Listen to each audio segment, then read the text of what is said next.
certainly this phone is basically carried over from the original Moto G with a quad-core 1.2 gigahertz Cortex A7 Snapdragon 400 with an Adreno 305 and 1 gig of RAM. We also have 8 gigs of storage with expandable storage thanks to a micro SD card slot. Now it does not come with LTE at launch, just like the original Moto G, but the Moto G from last year eventually got LTE, so that may be the case with this version as well. And the great thing about this device is that it runs basically stock Android and the latest version, Android 4.4.4 KitKat, and it is upgradable to Android L. Alright, so let's go ahead and crack into this box. They make it simple, they don't put any tape on it. So there is the phone sitting right on top. You can see this is the white version with a white front and white back. And of course you can customize this with one of Motorola's accessories. Now if we look inside our contents, we should see a wall adapter, which is a fixed wall adapter with a fixed micro USB charging cable, and it's white to match the white phone. I'm not sure if the black version gets a black cable, but it's possible. And then we have our paperwork, pretty basic here, Moto G in several languages here. So we have a quick start guide. So if we expand this here, you can see exactly what's in here. But of course we're going to go through some of this in this video. And then we have our standard regulatory safety information. So unfortunately that's it. Of course it's a budget phone, so you're going to have to supply your own headphones, which are probably better off doing. Alright, so let's get to our fairly large budget phone here with a piece of plastic covering the glass. This is Corning Gorilla Glass 3. Peels right off. So let's go ahead and boot this up. I've already set this device up, so we should take us right to the home screen. Alright, so let's unlock this, and as you can see here, pretty close to stock Android experience. But let's take a close look at the hardware before we take a look at the software. So if we take a look at the top, we have our earpiece, which is also one of the loudspeakers. Right below that, you'll find your proximity sensor and your ambient light sensor. We also have a little LED notification light, which is just white. It's not multicolored. And then we have that 2 megapixel front-facing camera. Now at the bottom, you'll find the other loudspeaker here. And as you can see here, we do not have off-screen Android controls. They're all on-screen. This is also your mouthpiece because it does hide the microphone. Now on the right side, you'll find your power on and off button as well as your volume rocker. Now center mounted toward the top, you'll find your headphone jack along with a microphone. Now as you can see here, it does have that typical Motorola curve, which you'll find on every Motorola handset design. And of course, the curve extends to the bottom with the micro USB charging port, which also supports USB OTG. Now on the back, you'll find a pretty basic 8 megapixel rear-facing camera, good for 720p HD video without stabilization. Of course, it does have autofocusing and an LED flash. Right below that, again, you'll find the little Motorola dimple, which again is a characteristic of all Motorola handsets. Now the back panel is removable. You just use the micro USB port as your leverage point for popping it off. So if you look on the inside, pretty basic stuff. There's no waterproofing, no NFC, no wireless charging or anything like that. You can see your capacity right there in the center, 8 gigabyte. Now up top, you'll find the micro SIM tray, and if you get the dual SIM model, the other SIM would be on this side, and up here you'll find your micro SD card slot. Now let's take a quick look at some vital statistics. So for example, if we go to storage here, you can see how much space is left over to the user. So you can see total space 551 gigs, and only 4.33 gigs are available to the user. So once you start taking photos and video, you'll fill that up pretty quickly. Alright, so let's take a look at the software experience going on here. Again, this is pretty close to stock Android, so there's not a lot of software tweaks, unlike the Moto X, which I'll explore when I review that phone. But of course, on the lock screen, pretty standard stuff. You can swipe up or swipe to the left to unlock the phone and open the camera app right away. And then if we go to the lock screen, you can also quickly access Google now by swiping up from the bottom. Okay, Google, what's the weather like tomorrow in Detroit?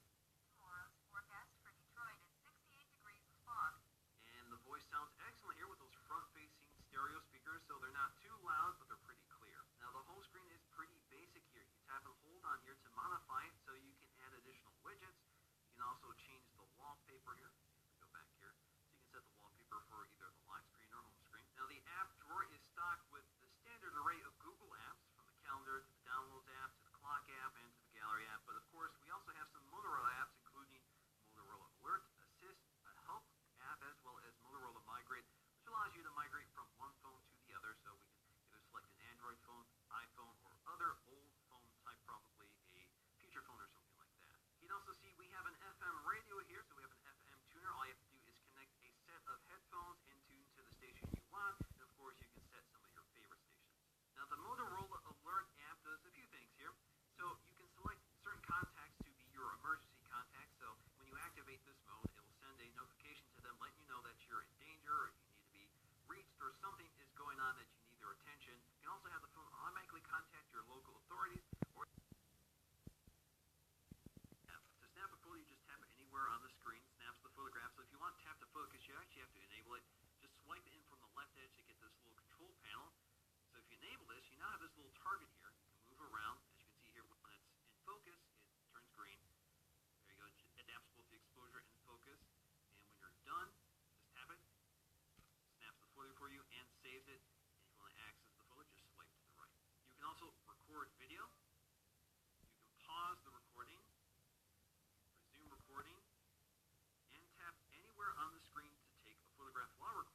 also have your resolution settings. All you really have is widescreen at 6 megapixels or standard, which is 4 by 3 at 8 megapixels.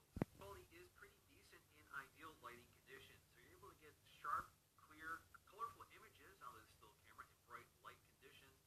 But when the light is low, it does have a tendency to blur the images just because there's no stabilization. I've also found problems with the stability of the camera app.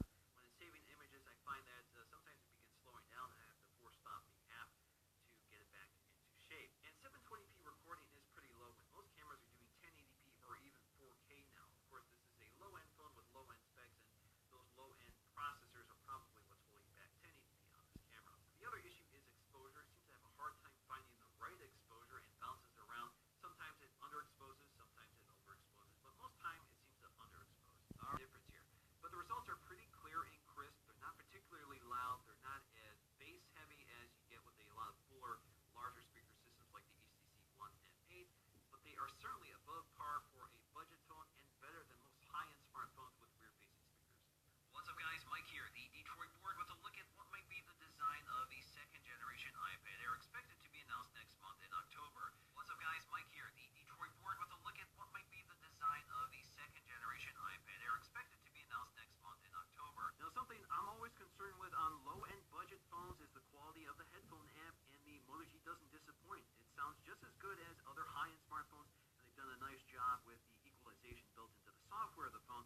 So even though it's a low-end phone, it doesn't have low-end audio. Now, as to be expected, both the Moto G from this year and last year perform about the same on the Geekbench 3 scores. That's because they have the same internal specs.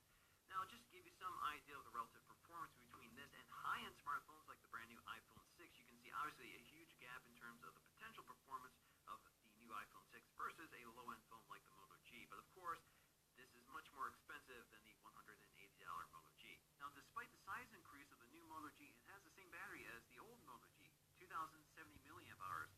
So with a larger display, you would think that would come with reduced battery performance, but battery performance has actually been really impressive here. So I've gotten over a day of use, and I'm only down to 60% without battery saver mode activated. Now, I think that's partly due to the fact that we have a dimmer display. It's not as bright as the Moto G. It's also still 720p, so it's not pushing a lot of pixels to drain performance and battery life. It also is not using LTE. LTE draws more power than HSP+, so that's one of the side benefits of not having LTE is improved battery performance. So pretty impressive overall. Now let's go ahead and bring in the Moto X here. As you can see here, I still have the wrapper on it. That's because I still have to shoot my unboxing video of it, but I wanted to bring it in here really quick to show you the size comparison between this and the Moto G. So the Moto G is actually bigger than the Moto X in terms of its form factor. It's thicker, it's wider, it's got a larger footprint, while the Moto X has a larger display, 5.2 inches at 1080p instead of 5 inches at 720p. So of course, with a more